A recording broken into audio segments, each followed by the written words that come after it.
Hello, my dear friends. How are you doing? Hope you are having an amazing day and not having to deal with drama. Ready for new stories I have for you today? Let's go to the first one. And don't forget to listen to the end of the story, guys, to hear my insights. Enjoy the stories. And don't forget to like and subscribe. And of course, don't forget to leave a comment.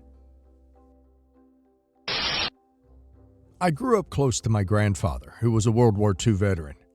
He wasn't one to brag, but the stories he told stuck with me. He talked about the friendships he built, the lessons he learned, and the importance of serving a cause bigger than himself. I always looked up to him, and when I got older, I decided I wanted to follow in his footsteps. I joined the Army after high school. I knew it would be a challenge, but I felt strongly about serving my country, and I believed it would make me a stronger person. At the time, I was dating Sarah. We had been together for a few years. She was extremely driven, top of our high school class, full scholarship, always chasing the next big thing. I admired that about her. At first, she was supportive of my decision to enlist. She said she respected what I was doing and that she'd be there for me while I was away. She even wrote me letters and sent me care packages during my first deployment. For a while, everything seemed fine. But as time went on, the tone of her letters started to change. She would still ask how I was doing and tell me she missed me, but she'd also drop hints about her life back home. She'd talk about how much work she was putting into her degree, how many internships she was juggling, and how her career was really taking off. She started asking questions like, "What's your plan after the Army?" Or, "Do you think it'll be hard to find a job?" It was clear she was worried about where I'd fit in once I came home. When I finally completed my service and returned, things felt different between us. Sarah had graduated with honors and landed a prestigious job at a top company. She was proud of herself, and I was proud of her too. She had worked hard for it, but she started to look at me differently. I wasn't the guy who'd been there for her in high school anymore. To her, I was just a soldier without a college degree or a career path. She didn't see the discipline or skills I'd gained in the Army. She just saw someone who wasn't on her level anymore. One evening, she sat me down and told me that our relationship wasn't going to work. She said she had big goals and a certain lifestyle in mind, and she didn't think I could provide that. She told me, flat out, that I wasn't going to find the kind of job that could keep up with her ambitions. "I've worked so hard to get here," she said, "and I just don't see a future where we're on the same page. I need someone who can match me." It stung. She was basically telling me I wasn't good enough. I had spent years serving my country, growing as a person, and trying to make something of myself. And now she was throwing it all away because I didn't fit her vision of success. But there was something she didn't know, something I hadn't told her yet. When my grandfather passed away, he left me an inheritance. I had always thought he lived modestly, but he had been quietly investing and building wealth over the years. When he passed, I inherited millions. I didn't tell anyone, not even Sarah, because I didn't want it to change how people treated me. I had decided to put that money to good use by buying a company that aligned with my values and interests, something I could build and grow into a meaningful legacy. As it turned out, the company I bought was the same one where Sarah had just started working. I had already finalized the purchase before she broke up with me, but I hadn't told her. When she said I wasn't good enough, I let her believe that. I didn't argue or try to convince her otherwise. I just let her walk away. A few weeks later, I called her. I told her to Google who owned the company she worked for. She sounded confused, but said she'd look it up. I heard her typing, then silence. When she finally spoke, her voice was shaky. "It's you?" she asked. "Yes," I said. "It's me." She was stunned. I ended the call shortly after and figured that was the last I'd hear from her. But the next morning, she showed up at my door. She was almost in tears, apologizing over and over. "I didn't know," she said. "I didn't understand what I was saying. I made a mistake. Please forgive me." I stood there listening to her, but her words didn't change what had happened. She had made it clear how she felt about me when she broke up with me. She hadn't believed in me or the path I'd taken, and now that she knew the truth, she suddenly wanted to come back. It wasn't about love. It was about what I had, not who I was. "I think it's best if we keep things professional from now on," I told her. Her face changed, and I could see she was hoping for a different answer. "I'll see you at the office," I added, and then I closed the door. Was I an a-hole for doing that? I personally don't think so. OP is definitely not the a-hole.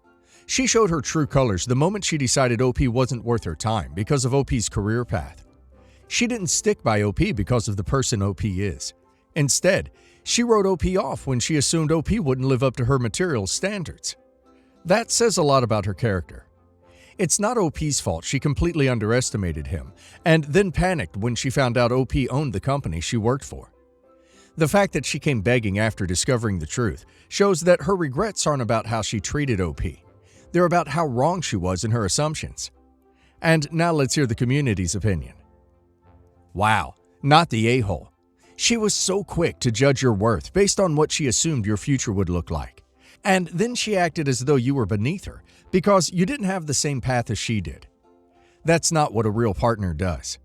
A real partner values who you are and supports you through all seasons of life. Instead, she decided you couldn't provide the lifestyle she wanted, so she ended the relationship without even considering all you'd been through and the skills you'd gained in the Army. Now, after discovering you're the owner of her company, she wants to backtrack? That's not about love. It's about her realizing she made a selfish, short-sighted decision. You don't owe her a second chance, and you made the right choice by closing the door. Not the a-hole. She judged you based solely on her limited view of success. She didn't consider the character you built, the discipline you learned, or the experiences that shaped who you are. Instead, she focused on what she thought you didn't have. The second she thought you couldn't provide the lifestyle she wanted, she bailed. Now that she knows the truth, she's not apologizing because she suddenly respects you. She's apologizing because her assumptions were wrong, and now she's facing the consequences of those wrong assumptions. That's not the kind of person you need in your life. By shutting that door, you're showing that you value yourself and won't settle for someone who only comes around when it's convenient for them. Definitely not the a-hole. The way she treated you when she thought you didn't have a proper career or a certain level of wealth tells you everything you need to know. A healthy relationship isn't built on superficial judgments or one-sided expectations. She left because she thought you couldn't meet her standards, and now she's back only because she realized she was wrong about you. That's not remorse. That's regret that she made a bad bet. She didn't value you as a person or as a partner. She only cared about what you could provide. You're right to keep her out of your life, because someone who prioritizes money and status over loyalty and respect isn't worth your time. Update. It's been a while since everything went down, and for a minute I thought things were settling. Sarah, my ex, kept trying to get my attention after I shut the door on her. She wasn't exactly subtle, always finding reasons to come by my office, making excuses to talk to me, and dressing in ways that were clearly aimed at grabbing my interests. I didn't engage, just tried to keep things professional and move forward. During all of this, I got closer to someone else, Amanda, a managing director at the company. We'd worked together on a few projects, and I'd always admired how competent and grounded she was. The more we talked, the more I realized how much we had in common. She's sharp, kind, and genuinely supportive. No games, no manipulations, just a good person. Over time, our conversations turned into something deeper. I realized I wasn't just drawn to her work ethic or intelligence. I was falling in love with her. Amanda and I started dating, and everything just clicked. She understood my values, supported my goals, and made me feel like I could truly be myself. Eventually, I knew I wanted to make it official. I proposed, and she said yes. When Sarah found out, she didn't take it well. At first, it was mostly awkward encounters and a few harsh comments. But then her behavior got more intense. She started showing up unannounced, confronting Amanda, and making the workplace uncomfortable for both of us. I hoped she'd eventually back off, but she didn't. Things reached a breaking point at a company event. Amanda was heading to the main hall when Sarah cornered her. Witnesses said Sarah was yelling and accusing Amanda of stealing me away. Amanda tried to walk off, but Sarah lost it and shoved her. Amanda ended up falling down a few steps. Luckily, the injuries were minor, some bruises and a sore shoulder, but it was still shocking. No one expected her to take it that far. I filed a police report the same day, and after discussing it with HR and the legal team, Sarah was let go. It wasn't something I wanted to do, but there was no other choice. Her behavior put Amanda's safety at risk and created a toxic environment for everyone else. The whole situation was unsettling, and I made sure that we took every step to ensure Sarah wouldn't be able to pull anything like that again. Despite the drama, Amanda and I are doing great. She handled the whole ordeal with such strength, and it only made me appreciate her more. The incident showed me how lucky I am to have her in my life. Sarah, meanwhile, is out of the picture. I hope she finds whatever she needs, but I've moved on, and I'm happy where I am now. Now, to start off, my mom wanted me to come and talk with her about her will, and when we talked about it, she told me she will be leaving me only 10% of it.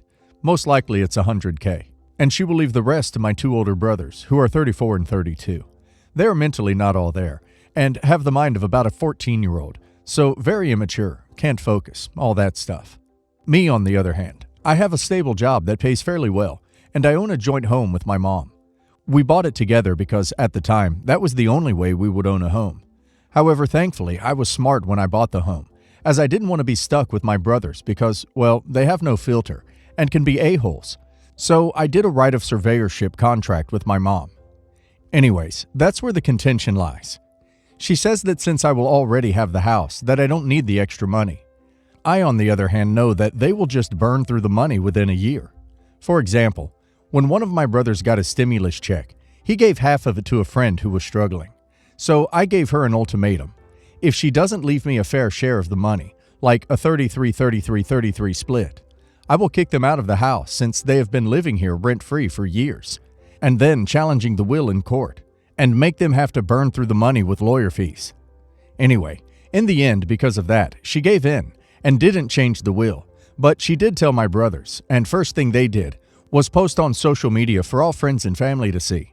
So I've been getting hateful messages this whole time. Some of my family agrees with me though. So am I the a-hole? Edit.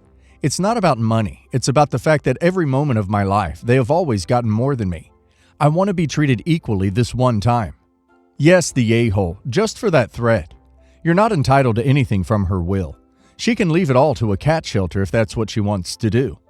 My grandfather has already said that he's leaving his house to my older uncle and his money to my younger uncle, while my dad is getting nothing in the will because my dad earns the most money out of the three sons. Guess how my dad reacted? He said fine, because he isn't an entitled brat. The fairest thing for your mother to do would be to calculate her entire net worth, including her share of your house, and split the money in a way so that you get all 1/3 of the total value of the estate. You can give notice to your brothers if they don't want to pay rent, or you want them out, and that wouldn't make you the a-hole. But making petty threats just because you think you deserve more than your fair share does. Yes, the a-hole. Kicking them out of the house and planning to make them waste their inheritance on legal fees is insanely vindictive, especially since you admit in the post your brothers are mentally challenged. The house would be yours to do with as you please. By all means, evict them and regain the full value, i.e., renting it out to make money or have it to yourself for the intrinsic value of having your home to yourself. However, to plan to evict them and plot to make them burn through the money they'd have to use to get a new place to live or survive on is cruel. If they're mentally challenged, as you say, mentality of a 14-year-old, how are they supposed to survive once your mother is gone, if not for the inheritance? Why are you even asking if it's an a-hole move to try to make your mentally challenged brothers destitute when your mother passes? Regardless of the issues you have with your brothers, you should respect your mother's last wishes. Keep the house, evict them, move on with your life. Let me summarize what I read in some comments. If you are the responsible kid, create savings and make them a half house. Keep a steady job and have your unemployed siblings live with you. When your parents decide to split their belongings, you should get 10% while the others get the majority of it because they needed more. So the moral of the story is, try less, and mother will make sure you get the bigger cut. No. Since we do not know what the future will bring, OP can have twins in 2 years, for example. What I have as a parent should be split equally, not based on which kid I love more or which kid makes less money. Because if I have 2 daughters and one is poor, and I leave 70-30 to her, who knows if my rich daughter's husband divorces her after a year and she is in a worse position because of a prenup. Parents should be fair. We do not punish a child because it worked more or less, because they have more kids or not. We are just and fair, and time will tell. OP did not ask to take more than them. He asked for his fair share, not the a-hole. From what I see here is that the 2 mentally challenged brothers will still continue to live in the house rent-free and pay no utilities, And probably nothing towards food either. Plus, they will blow through any inheritance faster than a Hummer going through gasoline. This means OP will be paying everything to support the brothers, not the a-hole. Update. So I had some time to think about it and cool down. I realized that I had let myself become so bitter and hateful that I was willing to destroy my mentally unstable brothers. I called my mom back up and decided to sit down for another talk. A lot of you were wondering why she was doing a will now all of a sudden, so I asked her, and she is dying. She wouldn't tell me of what, but apparently she told my brothers 2 months ago, which almost set me off again, but I was able to remain calm. I told her that I'm tired of always having to be an afterthought, that I was always given less because of them. However, I do want to try to move past it, and because of that, I will accept 10% of $100K. However, I want them out, and I want her gone as well. She did tear up, but the thing is, I can't have them with me. And now every time I see her, I'm just reminded of all the crap she let me go through. We plan to discuss it in further detail soon. Many of you suggested that I seek therapy as well. I do have a lot of unresolved issues with my parents and brothers. The truth is, every time I think of those memories, I get so angry and sad. So I'd rather just forget about those memories. Some background. My husband and I have been together 22 years, married for 20. His ex left him and their kids to move in with her boyfriend. He filed for divorce and kept the kids. When I met him, his daughter was 14 and his son was 5. I had 2 children, ages 9 and 6. When we married, we raised our children together. His ex was a spotty presence in their lives. Fast forward 2 years. Her boyfriend said he had enough of her crazy and kicked her out. She moved in with her mom for a while and then to her new boyfriend's house. This pattern of moving in with a boyfriend and when that ended, back with her mom. As the girls got older, they wanted a relationship with their mom. It was hard on them because of her frequent moves, and she always put her boyfriend first. When she disappointed them, we picked up the pieces. Fast forward again, her mom kicked her out, and she moved in with our youngest daughter. It was supposed to be for a short period of time. We are now on year 2. For the past 2 years, every birthday and holiday has included mom. She goes with my daughter, her husband, and grandchildren to everything they do as a family. She said she lives there as part of their family, and she deserves to go. So that leads me to today. We got our granddaughter something she has wanted to do for a long time. I was so excited to plan this outing, knowing she was going to be so happy. Her face when she was told her gift made it so worth it. I was on a cloud after just thinking about her joy. That was a week ago, and today is the day of the event. You guessed it, my kid's mom insists on going. I reached my limit and said no. I planned this, arranged it, and paid for it. I want something that's just for us. Mom threw a fit and said she will drive herself there. Am I the a-hole for not wanting her to go today? Edit. I took a few minutes to breathe and think over the situation again. I called my daughter and apologized for not wanting her mom to come. I told her that since her mom moved in, the only times we see her and the grandkids for one-on-one are if her mom has other plans. I again apologized and said I would text her mom to invite her. She started crying and said she's so sorry that Dad and I are always the ones to compromise. She also told me things her mom has done since she moved in with them, and now she can ask her to move because she has nowhere to go. I feel horrible for daughter, but this isn't something I can help fix. Not the a-hole, but I don't think my opinion matters. You need to talk to your daughter, your granddaughter's mother. She needs to agree that sometimes it's okay for X not to be there. For better or worse, it is ultimately a mother's decision on such things. Not the a-hole. Daughter needs therapy to understand just how unhealthy this is. Like, so unhealthy. Her abandonment issues with Mommy Dearest has allowed her mommy to take over her adult life and her relationships with others. Worse, she's allowing Mommy Dearest to bring harm to her own child's life. Mommy Dearest can be upset she missed out on things she chose to miss out on. But she does not get to control her daughter's life forever to try to make up for her crappy decisions. Not the a-hole. Tough situation all around. I would feel the exact same way you do about the entire situation, and would probably react the same way you are reacting.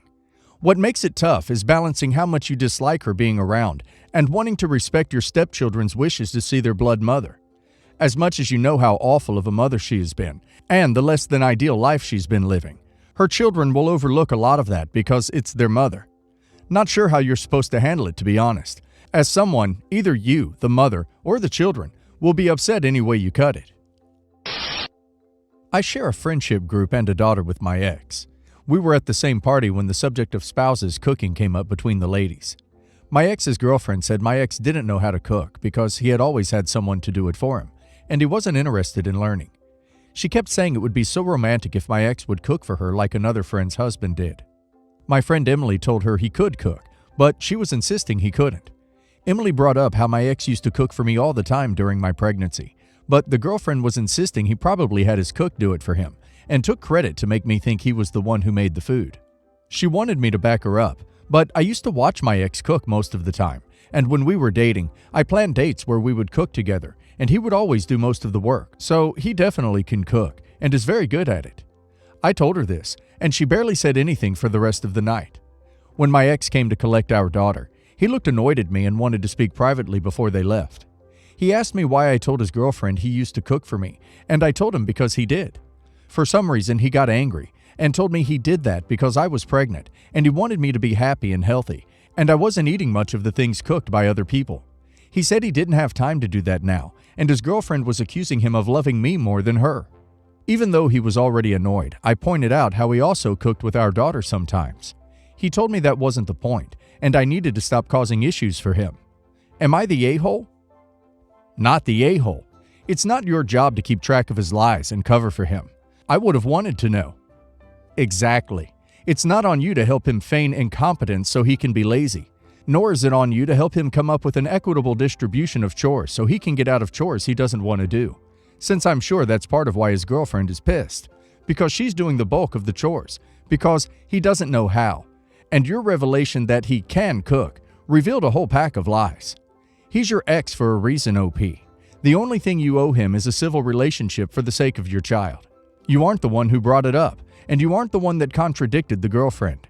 You just told the truth when pressed.